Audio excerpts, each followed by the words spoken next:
আসসালামু আলাইকুম।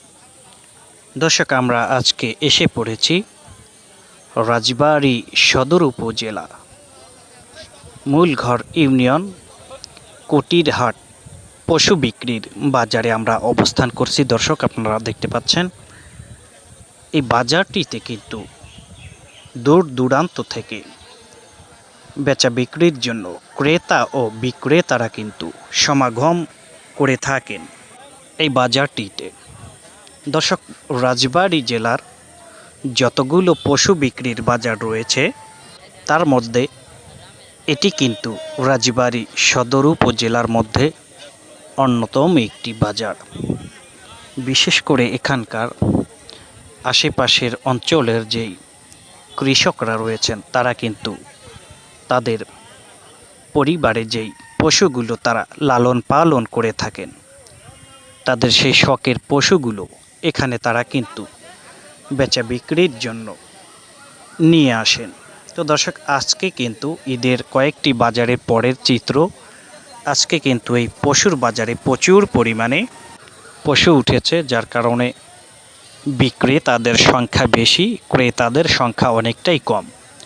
বাজারে ঘুরে ঘুরে আমরা দেখতে পেয়েছি বিশেষ করে এই পশুগুলোর বাজার কিন্তু অনেকটাই কমে গিয়েছে, যার কারণে বিশেষ করে যারা বিক্রেতা তাদের কিন্তু অনেকটাই মন খারাপ। বিশেষ করে তাদের শখের যে পশুগুলো তারা লালন পালন করে থাকেন সেই পশুগুলোকে তারা আজকে এই কুটিরহাট বাজারে বিক্রির জন্য এনেছেন। বাজারের একটি বিষয় আপনাদের মাঝে তুলে ধরি। বিশেষ করে রাজবাড়ী জেলায় যতগুলো পশুর হাট রয়েছে তার মধ্যে এটি কিন্তু অন্যতম একটি পশুর হাট।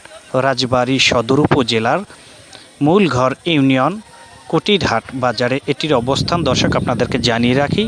আর তার পাশেই কিন্তু রয়েছে বিশাল গরুর হাট। দুটি হাটই কিন্তু পাশাপাশি একটি বাজারের মাঝ প্রান্তে অবস্থিত। আর এই ছাগলের হাটটি বাজারের একটি সাইডে অবস্থান করছে। তো দর্শক, আপনারা দেখতে পাচ্ছেন এই বাজারটিতে ক্রেতা ও বিক্রেতাদের অসংখ্য পরিমাণে ভিড় জমে রয়েছে, সেটি আমরা আপনাদের মাঝে তুলে ধরেছি। বিশেষ করে রাজবাড়ী জেলায় যতগুলো পশুর বাজার রয়েছে তার মধ্যে এই বাজারটিতে কিন্তু খাজনার যে বিষয়টি সেখানকার সাধারণ জনগণের কাছ থেকে জানা গিয়েছে, তারা অসন্তোষ প্রকাশ করেছেন। এই বাজারটির খাজনার হার একেবারেই বেশি। এই বিষয়টি কিন্তু বাংলাদেশ সরকারের নজরে আনা খুবই জরুরি। সেখানকার ক্রেতা ও বিক্রেতারা জানিয়েছেন 1070 টাকা করে হাট মালিকদেরকে খাজনা দিতে হয়।